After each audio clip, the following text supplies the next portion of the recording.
পোহৰৰ ঠিকনাত আজীৱন ফুলি ৰোৱা আপুনি যৌৱনৰ আমন্ত্ৰণ নে?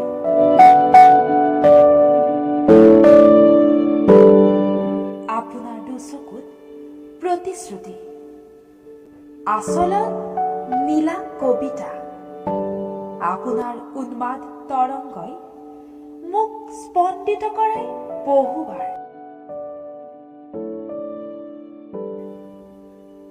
আপুনি ৰ'দালি পুৱাৰ সুগন্ধি সানি আহিলে সেউজীয়া হয় মোৰ মহাকাশ। আপুনি কি জানি অনুৰাগৰ এটি নাম। আপুনি নহা হলে আপোনাৰ বাট নললো হয়, নাপালো হয় বসন্তই গৰকা লগন। সেয়ে আজিও উষ্ণতা তুলি লওঁ, আহিবচোন আপুনি। আপুনি আহিলে মোৰ হৃদয়ৰ বাটত জোনাক পৰিব অজানা।